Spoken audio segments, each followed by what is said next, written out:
Issue ora mismo. Issue pampubliko. Issue pagklaro.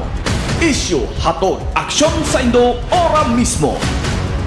Issue ora mismo sa Bicol TV. This program is brought to you by First District Board Member Walter Chaclubiano. This program is brought to you by Aspirant City Mayor of Sorsogon, Red Lasay. Para sa gobyerno kan mga tios, Poor is Power. National Chairman, Poor People Power Movement Incorporated. This program is brought to you by Honorable Katleya Morataso, Municipal Mayor Matnog, Sorsogon. This program is brought to you by Gubat Aspirant Municipal Councilors, Architect Bernard Castillo. This program is brought to you by Gubat Aspirant Municipal Councilors, Honorable Norbin Ariola. This program is brought to you by Greater Communication Development Institute, Peter and Paul Philippine Corporation, Starboard Inn, Blue Bar and Resto, GSA, Gubat St. Anthony and Cooperative, Keeper of Your Trust, Honorable Renalyn May Duca, City Councilor, West District, Sorsogon City, Derm Pure Aesthetic and Wellness Center, City Councilor Danny Dilaja, Bacon District, Mixed Resto Bar, Angel Resort, Honorable Ellen Ativo, Villa Soto Resort, Tina's Hotel and Resort, Rohel Polleros Botox, Mais Hotel and Resort, Mais Cafe, Director Victorino Bitong Daria, Attorney Crunimar Escudero III, Folleros Botox Builders and Design, Ian Renovalles, sa pagtulong mabilis. Sorsogon 2 Electric Cooperative, Honorable Sammy Rialuyo ng Barangay Kabidaan, Sorsogon City. SM City Sorsogon, Honorable Lubimir M. Lubidina of Pilar, Sorsogon. Solis Institute of Technology, Bulan, Sorsogon. Miss R.C. Glipo, former board member, 2nd District, Sorsogon. Honorable Gloria L. Alindugan, Mayor of Huban, Sorsogon. Hershey's Food and Refreshments.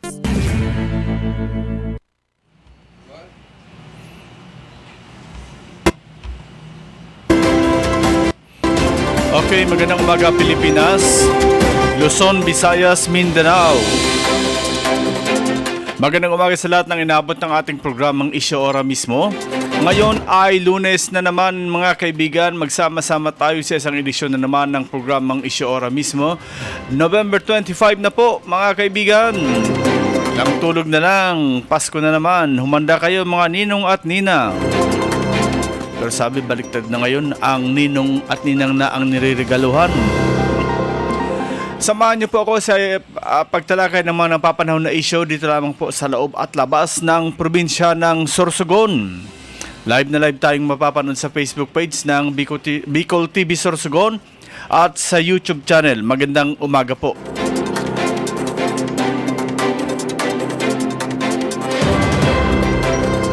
Ang inyong lingkod, tulad ng PCSO, walang kupas. Si Rosauro Amistoso, walang kupas sa pagbigay ng mga impormasyong napapanahon. At kasama natin dyan sa labasan, si Papa Maki, si Buddy Duca, and ang ibang mga correspondent natin.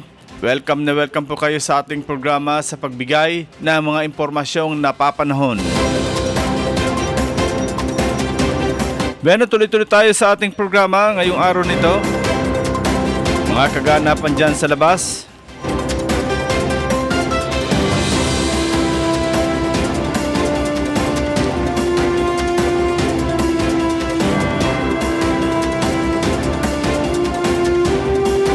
Okay, bigyan mo ng nating daan ng mga ating mga balitang pambansa, balitang nasyonal mula sa pahayagang Pilipino Star ngayon.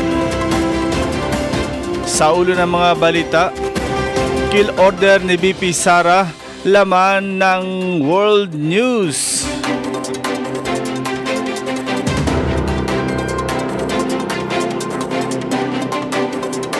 Banta ni VP Sara kay Pangulong Marcos, national security issue ayon kay Anyo.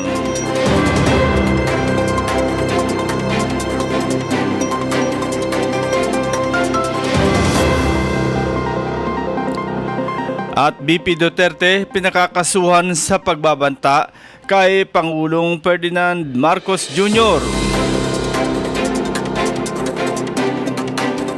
Parang seryoso na to ah.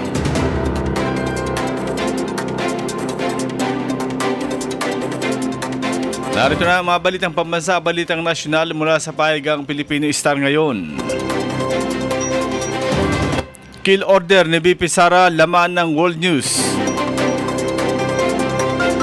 Sa detalye, laman ng halos lahat ng telebisyon, dyaryo at online news sa buong mundo ang banta ni Vice President Sara Duterte noong Biyernes ng gabi na pinapapatay nito sa isang hitman si Pangulong Marcos at asawa nitong si Liza at Speaker Martin Romualdez kung sakali na siya ay papatayin.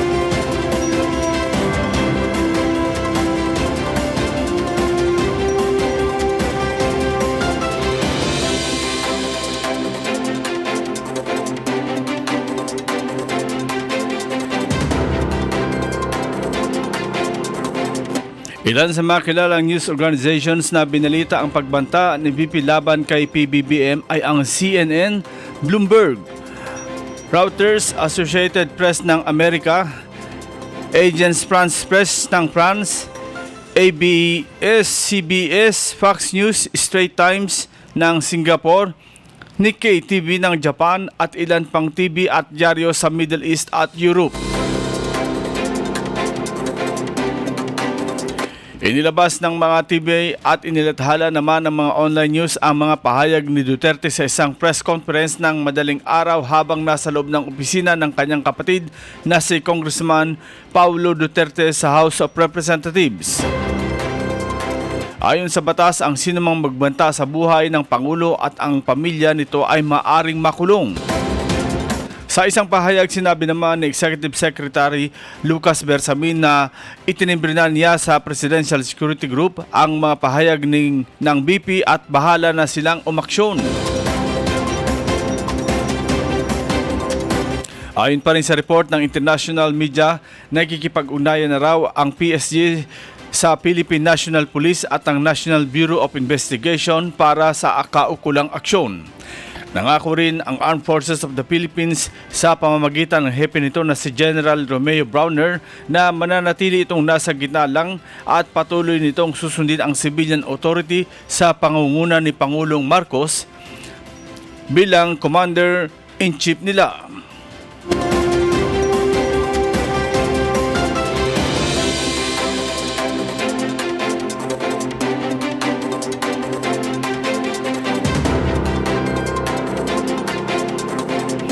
Sa iba pa mga balitang nasyonal, banta ni BP Sara kay Pangulong Marcos, national security issue ayon kay Anyo.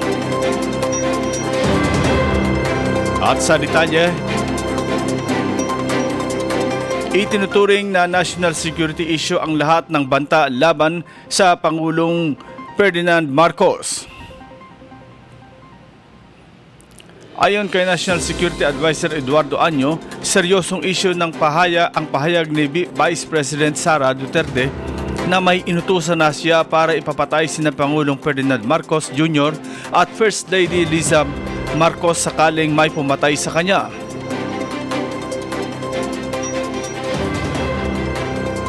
Sinabi ni Anyo na anumang mga banta laban sa presidente ay dapat na iberipika at bigyan ng pansin dahil nakasalalay dito ang bansa.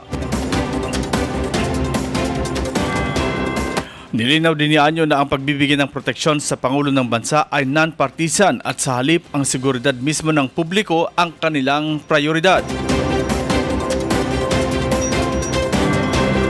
Biyernes nang maglabas ng kanyang galit si Duterte sa isang virtual press conference kung saan pinagmumura nito ang Pangulong Marcos, unang ginang at si House Speaker Martin Romualdez. May kinausap na ako na tao. Sinabi ko sa kanya na kapag pinatay ako, patayin mo si BBM, si Lisa Araneta at si Martin Romualdez. No joke, no joke. Nagbili na ako. Pag namatay ako, sabi ko, wag ka tumigil hanggang di mo mapatay sila. And then, he said yes, ayon kay Duterte. Ikinaalarma ito ng iba't ibang sektor. Nasa heightened alert na rin ang Presidential Security Command.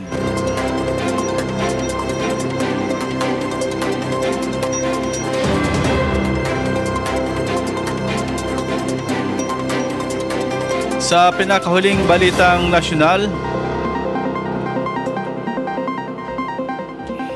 BP Duterte pinakakasuhan sa pagbabanta kay Pangulong Marcos. At sa detalye, dapat umanong kasuhan ng kriminal si Vice President Sara Duterte dahil sa banta nitong pagpatay kay Pangulong Ferdinand Marcos Jr., First Lady Liza Marcos at House Speaker Martin Romualdez. Ito ang pahayag ni Atty. Barry Gutierrez, dating mambabatas at ex-spokesperson ni dating Vice President Leni Robredo hinggil sa pagbabanta ng ikalawang mataas na opisyal ng gobyerno.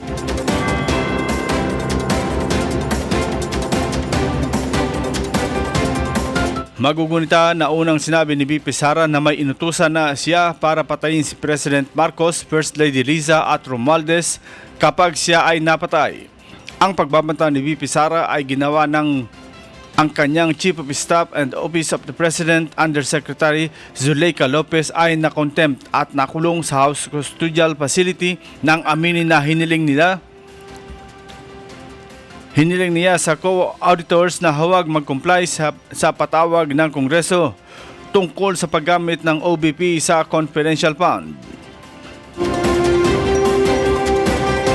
Yan po ang kabuuan ng ating mga balitang pambansa, balitang nasyonal mula sa pahayagang Pilipino Star ngayon. Magbabalik po niyo yung likod makalis ang ilang paalala. Issue ora mismo. Issue pampubliko. Issue pagklaro. Issue hatod aksyon sa Indo ora mismo. Issue ora mismo sa Bicol TV.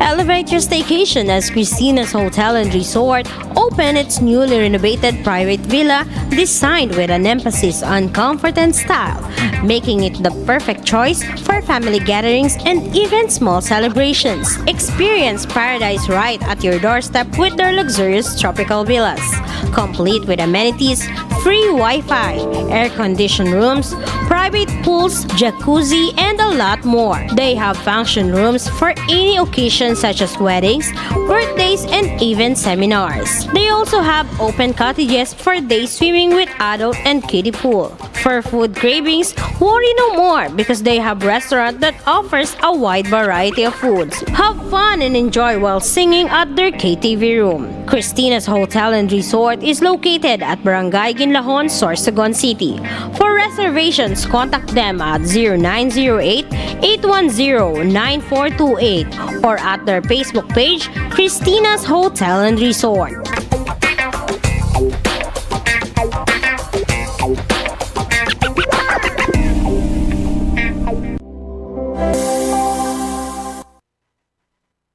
Are you in need of compassionate and expert medical care? Look no further than GSAC General Hospital Incorporated, where your health is our priority. GSAC General Hospital Incorporated has a team of dedicated and skilled healthcare professionals committed to delivering the highest quality care to you and your loved ones. GSAC General Hospital Incorporated offers the following services: 24-hour ER services, internal medicine services, pediatric services, OB/GYN services, anesthesia services, ENT services, emergency medical services, X-ray, ECG, and laboratory services, newborn screening services, pharmacy, outpatient services, and state-of-the-art hemodialysis services. GSAC General Hospital Incorporated is also PhilHealth accredited. GSAC General Hospital Incorporated is located at Purok 5, Barangay Road, Balagor, Sorsogon City. For inquiries, you may visit their official Facebook page, GSAC General Hospital Incorporated, or call their cell phone number 0970-311-7306. GSAC General Hospital Incorporated, the healthcare you can trust. If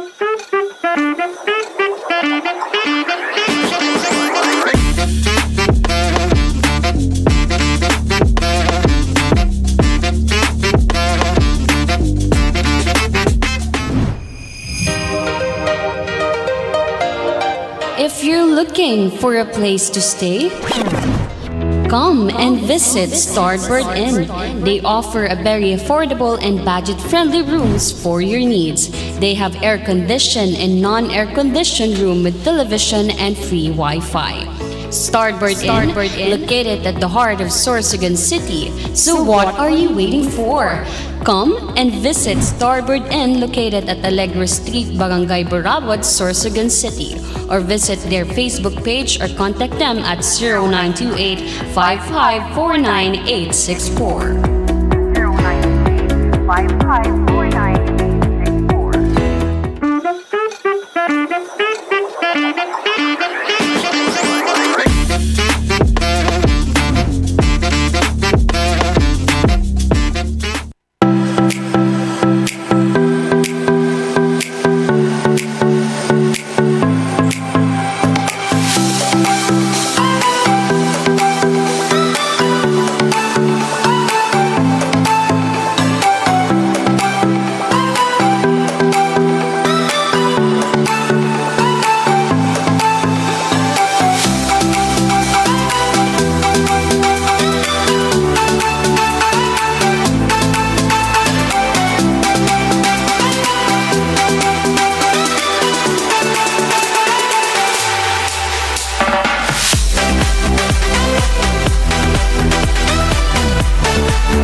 Issue ora mismo.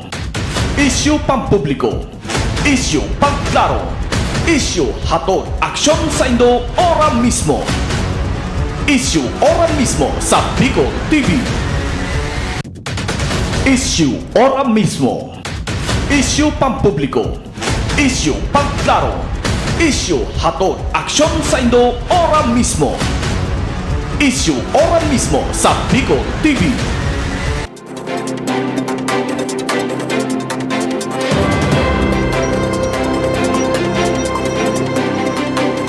Bueno, balik kita sa satuyang programang Isyo Ora mismo ngunyan na daw nining. And live na live tayo kitang mahiling sa satuyang istasyon ang Bicol TV Sorsogon. Yan. Paabot na mensahe ni Papalaw. Sabi niya, distribution can service vehicle kada barangay. Ngunyan po. Okay. Si Papalaw igwaning haganan daning report duman sa tuyang duman mismo hali sa munisipyo kan Pilar distribution da kan mga vehicles kang manlain-lain na barangay sa Pilar, Sorsogon. Makaulita si aspirant for Vice Mayor Celso Lao Jr. or Papalaw. Papalaw, good morning. Marinaga po. Okay, Papalaw. Sa Munyanal daw. Opo. Salamat tunod po sa pagpaabot mo kan impormasyon. Sa kabuuan po, Papalaw, ano po ang pinaka-activities nyo dyan sa munisipyo kan Pilar? Blessing and turnover of transport vehicle po sa 49 barangays sa each sararo po kada barangay ang itatao sa munyan na gusto naman po ni Kuyang Alcalde na si Mayor Caroline C. Reyes. Sa inyong lingkod, si Consyal Papalaw. Ako po ang orkang anong inipong ordinansa na pagpakalkang auto itatangkay as a chairman. Okay, Papalaw, ano pong klaseng service vehicle ang ipapanao po?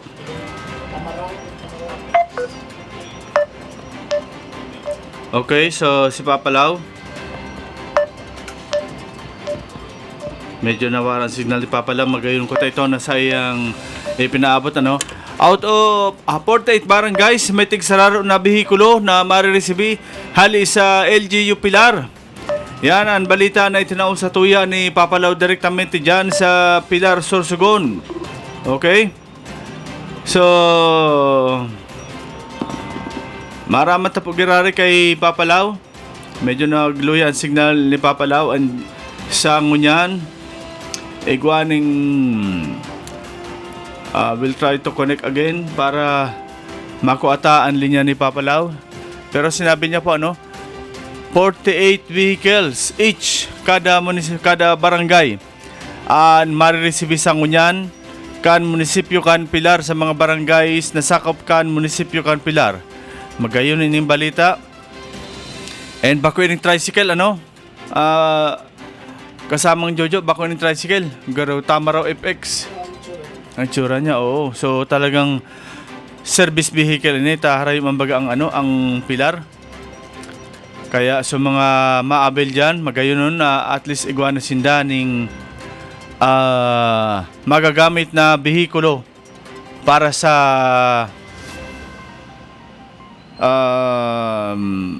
gagamitin ninda sa mga emergencies kung ano naman ang may pangaipo na magagamit ninda. Kaya magayunon po ang objeto kaini na service na gagamiton kan mga barangay na kung saan sabi tangan ini po is ipapanao kan barangay o kan munisipyo kan Pilar sa 48 barangays. Yan. Okay. Si Papalaw nagbabalik sa tuya.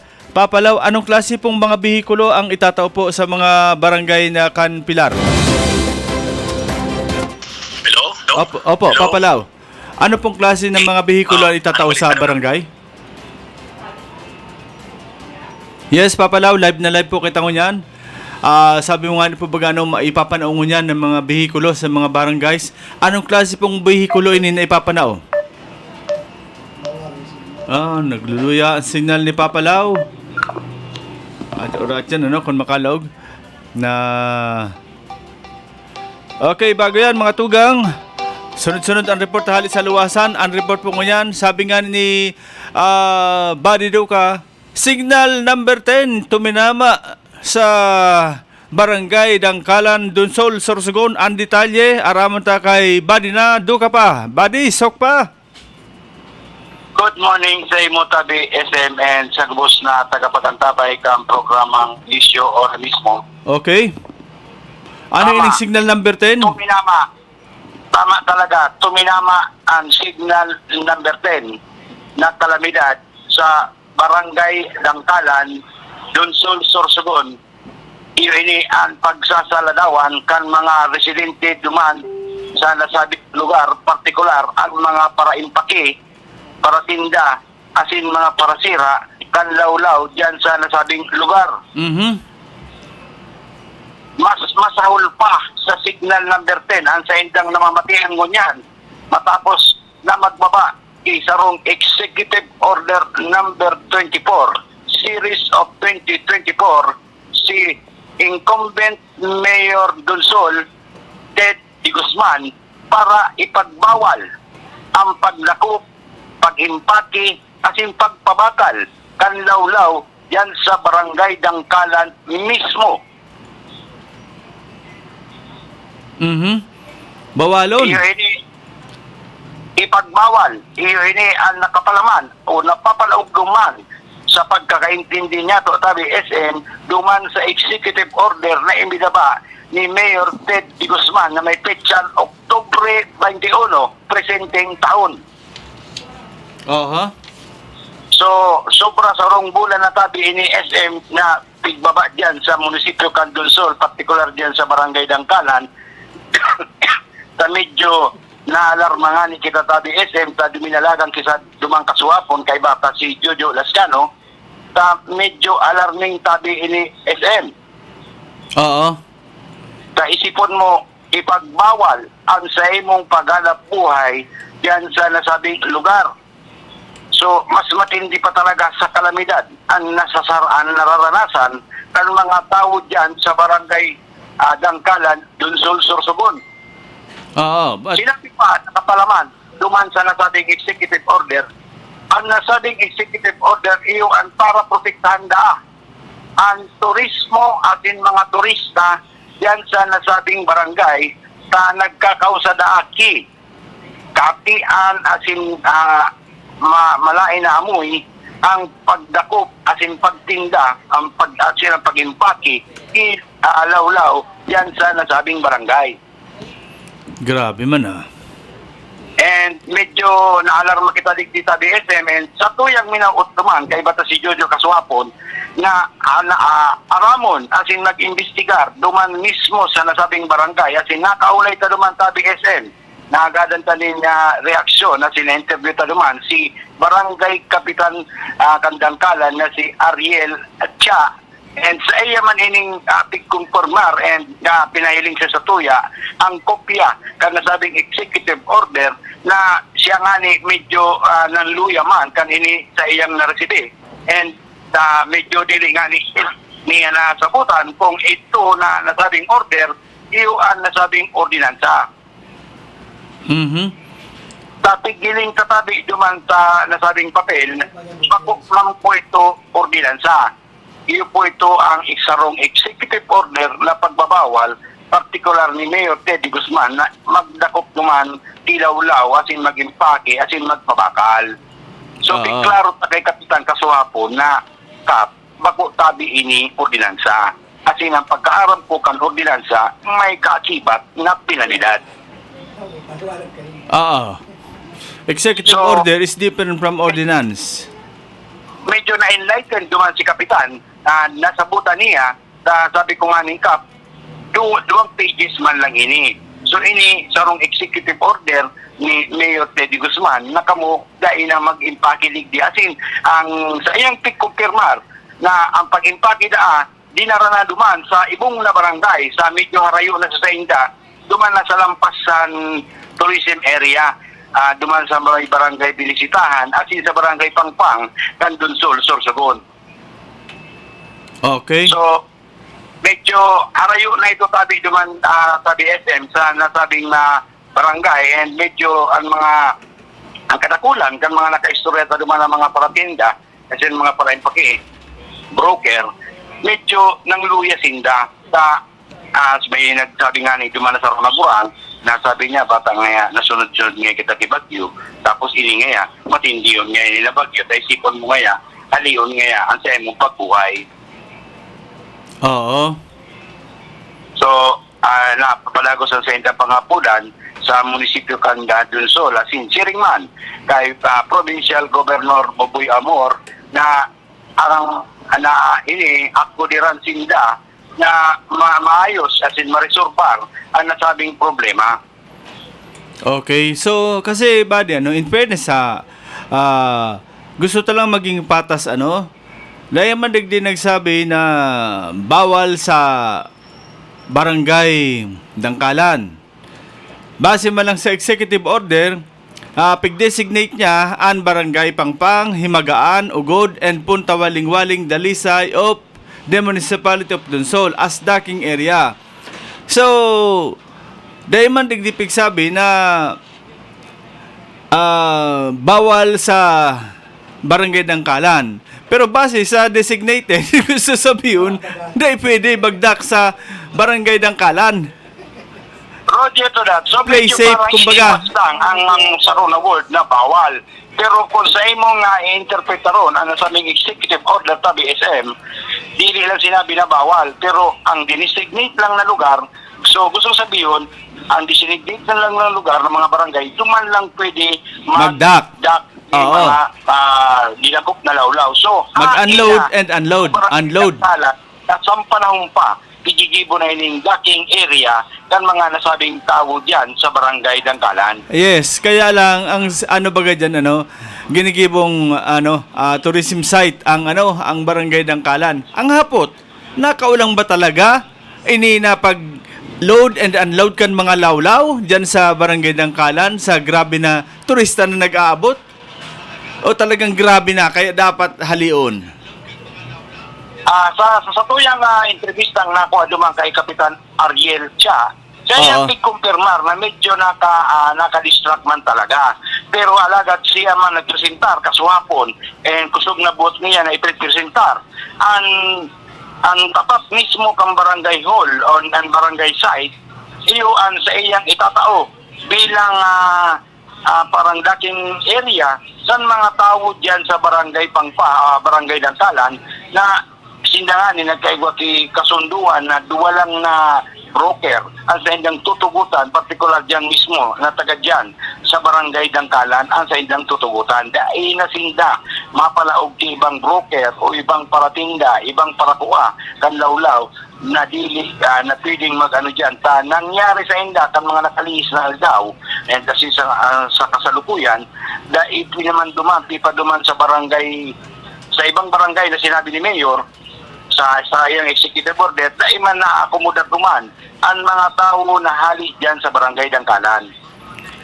Kumbaga dahil man pigtutugutan kang ibang barangay na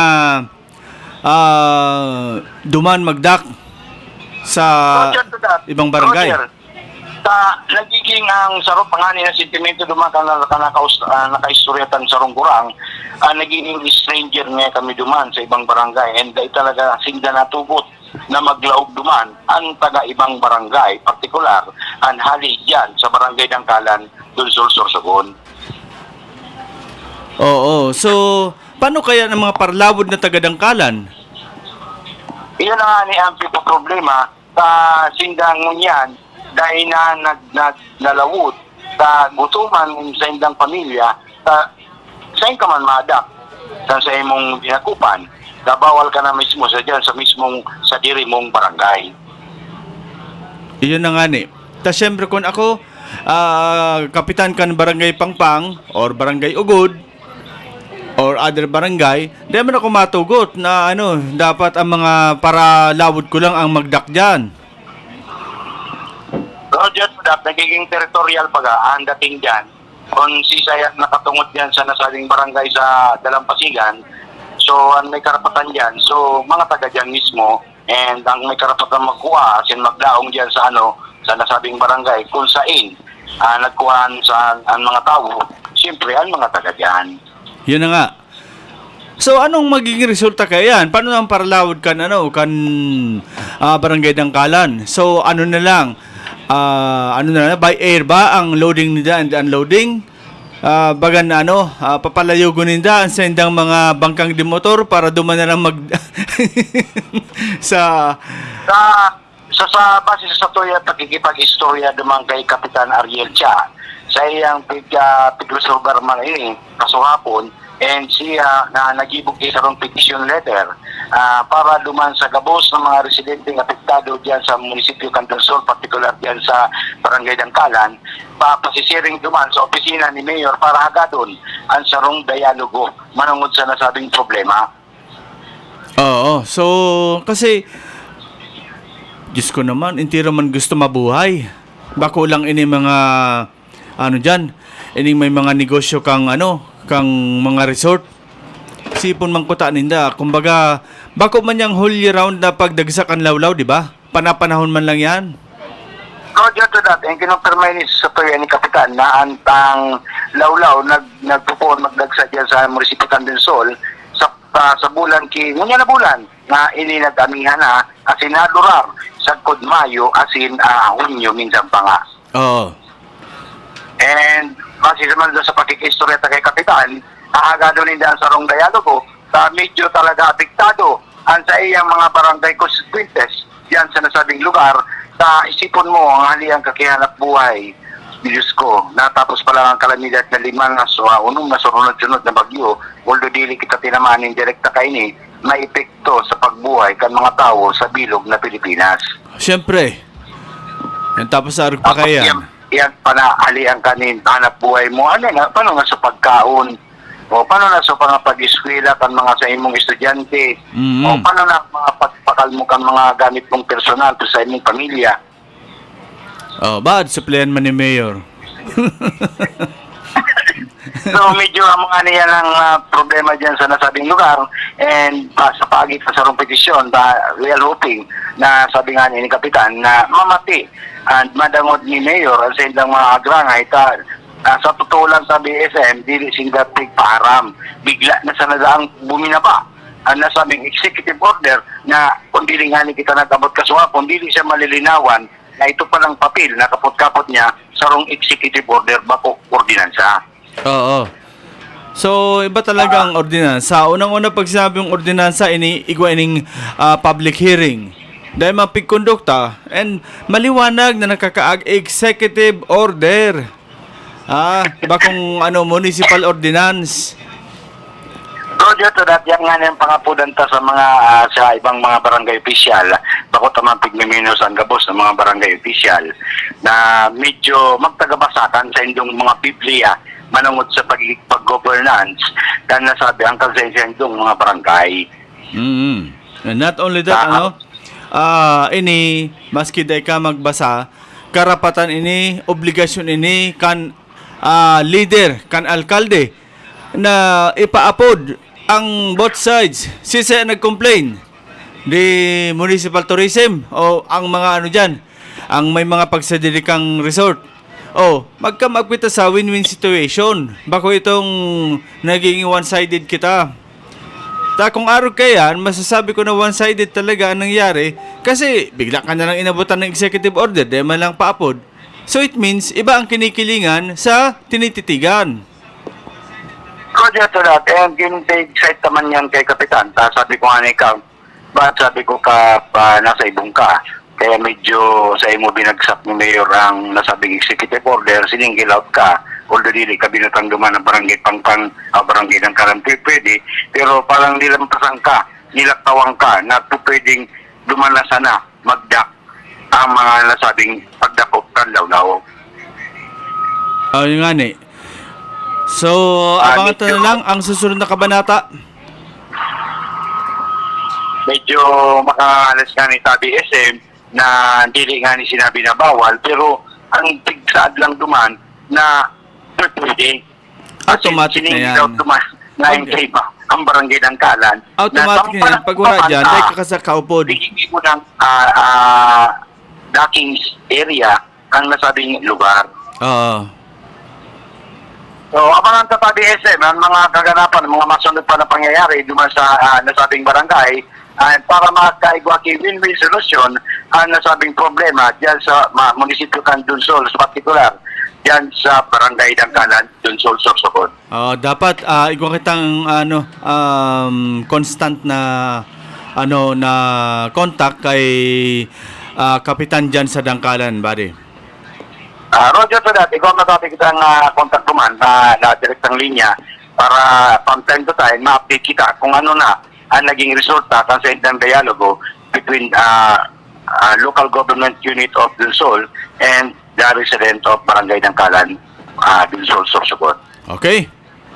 Yan muna tayo, SM, mga kaganapan, direktamente haliduman sa munisipyo kan Dunsol para sa issue, ora mismo, Badiduka reporting. Ayan, okay, thank you very much. Si Buddy na, duka pa sa sayang live report. Kita mo naman, dapat pag executive order yan. Pag ordinance yan. Bagong ordinance na executive order. Yan, so klarado po na dapat sa ayos naman. And bago kita, bako man maraot magluwas ng executive order because poder iyan kang leader. Pero isa alang-alang man kuta an kagabsan. Bako ito nagkapira lang. Ha?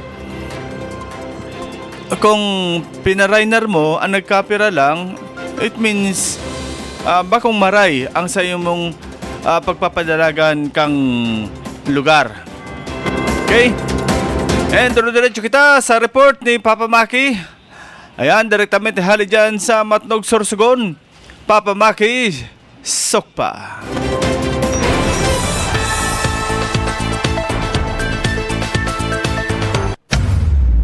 Ang programang ito ay hatid sa inyo ni Ian Rinovalles sa pagtulong mabilis.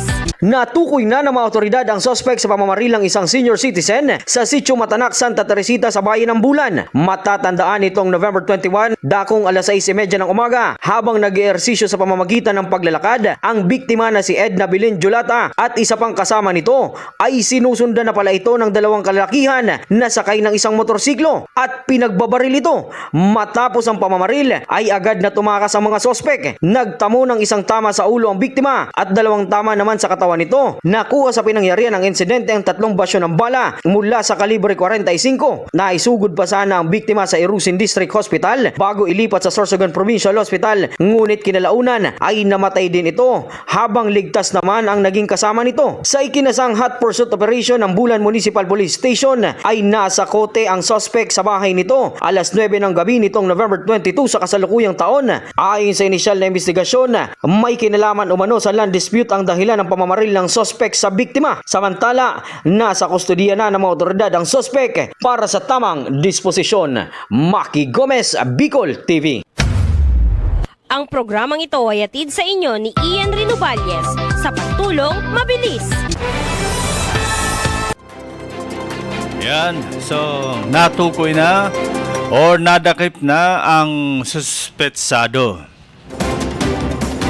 Land dispute ang usapan. O ibig sabihin, problema sa daga. Ay nga lasang ko nanabaya kayong paparaarawayan nindo an manungod sa daga. Na pag nagadan ka, perang metro man lang ang kaipuhan mo. Nalubungan. Tapos, hektarya, kung perang square meter, pig-aarawayan. Malang sabi tangani, pwede man iyan paghururunan ng bisay. Ta kung ang paiiralon ta, ayan minsan kaya ang nangyayari kaswapangan pag-aarog kayan na pag-abot na kang iristoryahan sa daga, ang nang-rainer na is kaswapangan. Kung swapang ka, iyo ang nangyayari. So but this time, mga tugang, ang arog kaya na usapin, pag abot sa daga, hala, pamilya sa pamilya, nagdidiremandahan, pamilya sa pamilya, nagagaradanan because of land. Pipigulit ko nga ni, natapag nagadan ka, madara mo yan sa kung saan ka man, mapaduman ka nga sa kalangitan o sa impyerno, dahil mo yung madadara. Sabi nga ni baga, from dust to dust. Maski na anong tibay mo rigdi sa kinaban, pag nagadan ka, urag-uragon ka mag-inom, ni sarong bilog na gin, dahil ka man makadara duman. Ni sarong 4 kanto, maski buti, dahil ka lamang makadara. Kaya, isa lugar ta ang mga bagay na pigigibo ta. Bako itong maurag ako. Tirahon ko na ini na sarot na 4 kanto, budyungon. Ini ang istorya mga tugang ha. Hindi kung totoo ini. Diyan da sa barangay Guruyan, may sarong aspirante na kandidato, may nagrani na gustong hinagadan itong aspirante sa sa maabot na eleksyon. Hinagadan or inutangan ning pangbayad sa kuryente.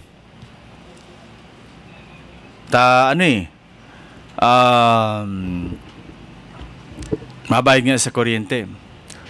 Tumandaan na kandidato, ang ginibo, nagpabakalin sarong bilog na gin. Sige nga, tungga nga ini. Pag natungga mo ngayon, tagan tingin ko 500. So,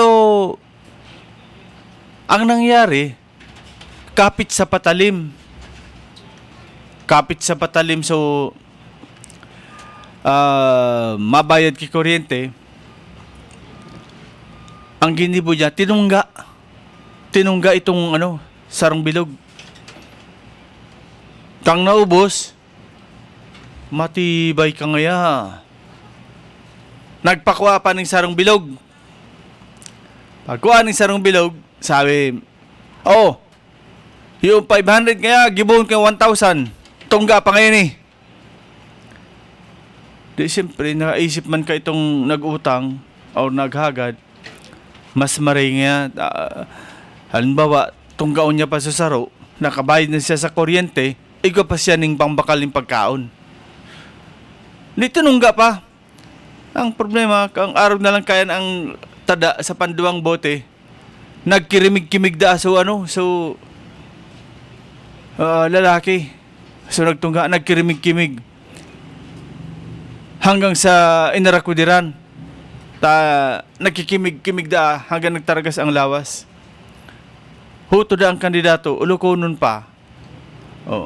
Pagkatapos bayaan duman, biniyama sa 1,000. Jesus, sabi ko, arog kay ni mga tugang ang mga kandidato na iilihir nindo. Bako nang nakatabang, kudi, magadan pa. Maray na lang ngayon na umayon itong pobreng lalaki. Ini po ang sample, kung totoo man ini, na magmagnong kita kan mga tao na iilihir ta. Ini daw makatawo pa. Makatawo pa daw ini o para sa aton anong klaseng tao ini? Naaro kini.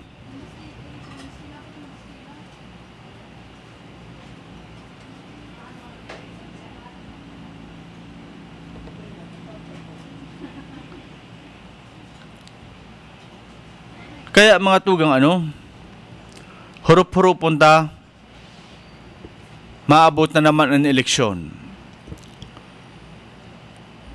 Tama pa daw ini na pagigiribok ang mga taong ini. Last Friday mga tugang, tinawan kita ning magayunon na pagkakataon na magkaigwa kita ning one-on-one interview kay Doc Eddie Dorotan kang Irusin para sa tuyong programang Tagumpay sa Buhay. Dumanta na hiling kung gaano ka low profile ining doktor na ini.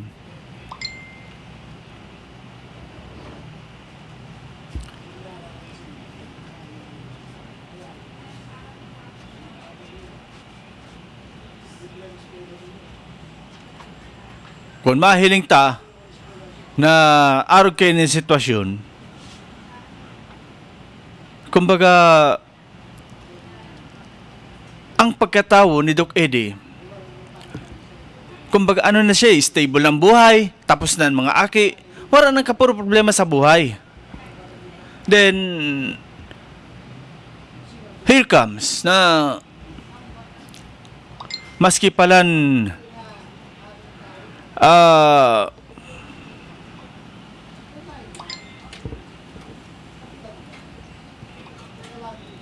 kumbaga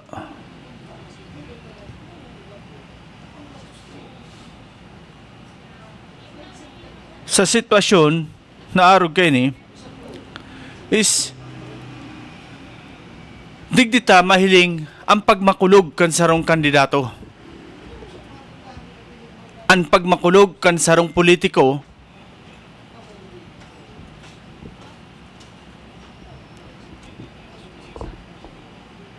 mahiling ta kung ang pagmakulog ka ini sa saiyang namamanuhaan. Kung paano ini magmakulog sa saiyang namamanuhaan, kaya maski nasa marinening estado kan buhay, napirita naman giraray ini na magbalik sa Irusin. Wala po akong pigmensyon na ang kalaban ka ini bakong maray na tao. Na ang kalaban ka ini dahil madara kimaray na serbisyo. Pero the reason why kaya nagdalagan siya is maaraman ta po. Itataw ko ini sa indo sa aga. Bako nang unyan ta masobra kita sa oras. Gusto ta po ini i-suspense ano. Biruin mo ano, tapos na mga aki kay ini, maray ng estado niya sa buhay. Pabalik-balik na lang ini sa abroad. Pero despite of that,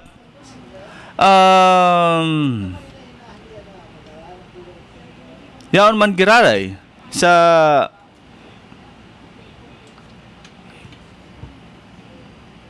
ang isip ka ini makapagserbi man giraray sa iyang namamanwaan.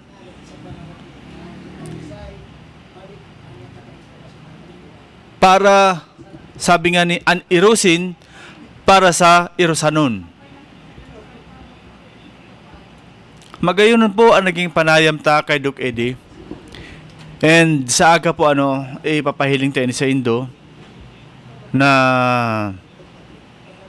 entrevista ta kay Doc Eddie. Grabe ang pinag-agihan ni Doc Eddie na sa buhay. Lalo na po saan panahon na namayagpag ang wedding. Solamente an Irusin lang na munisipyo ang daing wedding. Solamente Irusin lang ang daing nagtungo sa wedding. And siyempre maisip kita, paano man ang pagbuhay kan mga parapataya, mga koridor, mga kubrador? Anong ginibo niya? Tinawaan niya ng pagbuhay. Tinawaan niya ng kapital o puhunan para makapamuhay. Tahabo niya kang illegal na yan. Aram taman po baga pag sinabi mong illegal unwitting, illegal talaga yan. Why? Sa waiting, ang nagyayaman man lang ang waiting Lord. Dahil man kiparapataya, dahil man kiparataya na yuminaman. Good morning po sa Kapitan kang Barangay Pamurayan. Fight sana tuwing Sabado. Yan. Tuwing Friday 7 a.m. Fight sana. Hali yan sa Kapitan kan Pamurayan, si Kap Arles. Si Ilat Bilbo, bawasin na sa angog mo, warang ani. Si Ma'am Carmen De Llosa, good morning, late na ako. Yes ma'am, thank you very much po sa 10 stars na pinadala nindo. Ayan.